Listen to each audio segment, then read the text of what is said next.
So guys, time check is ano oras na? 11:45. Ang date ngayon is March 16, Monday. So, new outfit. Ayan. Gamit natin yung extra helmet. Tinakpak ko na lang yung logo sa likod. Tapos may intercom na tayo para ito paano hindi tayo mahirapan makipag-usap sa customer. Ito yung intercom ko nung sa extra helmet ko. So, tinanggal ko na lang. Kinabit ko dito. So, tinesting ko naman. Goods naman siya. Then, yun, umorder na rin ako nung may nadaan. Umorder na rin ako nung dito para lagay na action cam natin. So, kapag may pasero tayo, makikita nyo na. Bagay, imamount ko siya na nakaganyan. So, di ba?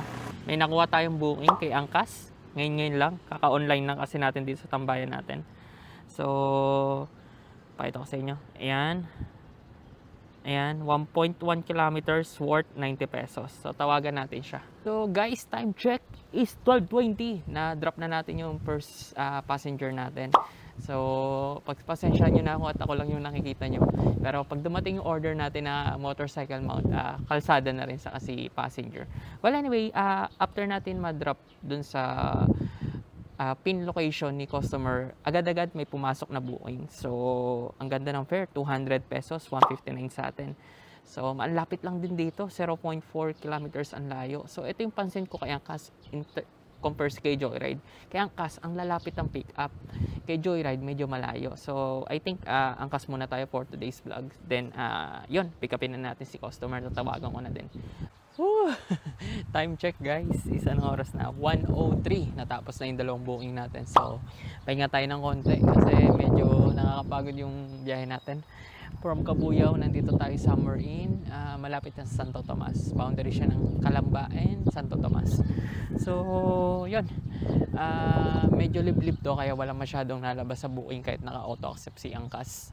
So siguro pahinga muna ako mga kahit 3 to 5 minutes, then labas tayo, pagas tayo, then after nun saka ulit tayo bumakbak.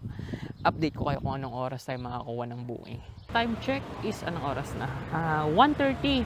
Nakapagpagas na tayo, nakapagpahangin na nagulong, tapos konting pahinga. Sakto, lilipat na sana ako ng pwesto, may lumabas sa booking kay Angkas. So all goods. So ang layo is 0.5 kilometers lang from my current location. Tapos wala kasi nakalagay na kung ilang kilometer yung tatakbuhin namin, pero malapitan lang to. So 61 pesos ang neto natin. So update ko na lang kayo sa drop off ni customer. Let's go. Na-drop na natin si customer. Time check is 1:49. I think pang ilang booking na natin to. Pangatlo. So puro Angkas as of now, nakaka 311 na tayo. Less na yung commission niya. So ito. Actually guys, wala tayong commission according sa trainer, 3 months. So let's see. Pero ang wallet na lang natin guys, ayan, 77. So I don't know kapag naubos to kung papasukan pa tayo ng booking kasi libre lang is 300 So check natin guys. Update ko na lang kayo. So 1 oras din tayo makakuha ng booking. Rest muna tayo. Time check is 2:16. Ngayon lang tayo nakakuha ng booking. Medyo matagal, I think mga 20 to 30 minutes. Pero nakapagpahinga na din tayo kahit papano kasi ang init Kaya all goods lang. Then pick upin na natin to, short drive lang, tapos may tip siyang 20 pesos. So yun, update ko na lang ay sa drop off kung oras natin matadrop. So let's go. Update, time check is 3:55. Ngayon lang tayo pinasukan ng booking kasi naka-on ang natin, Angkas. Kaso nga lang mahina si Angkas. So try ko mag-on ng auto accept kay Joyride. So pinasukan tayo. Grabe, 1 oras kalahati tayo nag-abang. Tapos umikot pa tayo sa may turbina kasi nakalimutan natin yung ID natin. Tapos wala pa rin tayo nakukuha. Ngayon lang tayo nakukuha pero Joyride pa. So yun, nag-change outfit na tayo, Joyride na. Then proceed na tayo, pick upin na natin. Ang layo nga lang ng pick up ni Joyride. Usually nalalaro ng 2.5 pababa. Ito lang yung hirap kay Joyride pero okay lang. Proceed na natin. Let's go! Check is an oras na. 6:48 at hindi ko sure kung mga 3 o 4, 5 ang nagawa natin booking kasi nag-focus muna tayo sa booking kasi ang hirap ng kumbaga ililipat mo yung kukuhanin ko yung phone dito tapos biglang may lalabas sa booking kaya Yun. So for now, I think ang kinikita na natin mga around 800 to 1,000, something like that. 12 tayo lumabas, tapos may 2 oras na pahinga, isa't kalahati o 2 oras sa pahinga gawa ng patay na oras. So yun, I think lilipat ako ng pwesto kasi sobrang kanina pa ako dito, almost 5 to 10 minutes na ako dito kaso walang nalabas sa buong. Try natin sa National Road. So yun, update ko na lang kayo kung anong oras ako makakuha ng buong. Medyo sakit ng puwet ko doon sa traffic Time check is 6:56, nakakuha naman tayo pero angkas na. So nagpalit tayo ng uniform. Kaso ang layo guys. Pakita ko sa inyo Ayan ito yung amount. So 415, 520 babayaran ni customer. I think mga around 30 to 50 kilometers to. So pick upin na natin. Medyo nagtagal na tayo. Update kayo kung anong lagay ko after ng drop off. So guys, update. Hindi ko akalain na mangyayari sa akin to. So time check is anong oras na? Hindi nyo makita kasi ang oras ngayon ay hindi ko din makita. 11:32. Ayan, sana tanaw nyo. Ngayon, na tayo, set destination na tayo sa bahay. Nandito tayo somewhere in Mayapa. Pakita ko sa inyo yung history. Ayan yung earnings natin. Pakita ko sa inyo yung history ng natin, kinita natin. Saan ba yun? I think. Ayan, dito.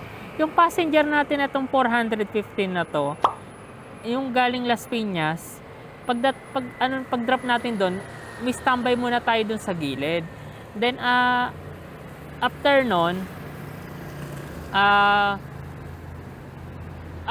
siguro mga around 15 to 20 minutes, lumabas siya. Sabi niya, parang cancel daw yung transaction niya.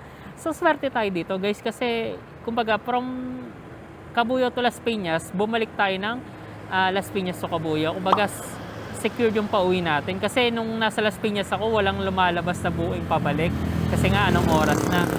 So, all goods. Kumbaga, nasalo niya.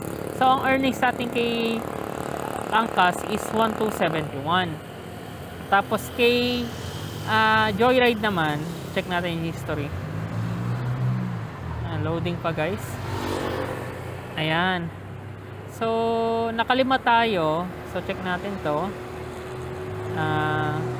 Plus lang natin. Nasaan ba yung calculator? Ito. Magkano ba yung natin? Angkas?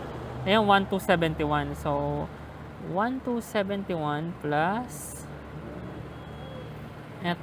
etong booking na to guys, ito ay 3 beses ko na kinancel from drop off sa Cabuyao kasi sobrang lapit lang niya, like 0.1. Pag hinto ko sa gilid, nandun na siya sa mismong gilid ko, so in-accept ko na. Kaso nga lang medyo out of way sa bahay natin, pero okay lang naman din pang dagdag sa gasolina. So 88 plus 88 plus eto 79 plus 79 plus 79 plus ano pa eto 50. Ito malapitan lang din, like para may binilan lang siya sa mall ilang kilometer lang, 1.1 kilometer lang yung layo. Tapos eto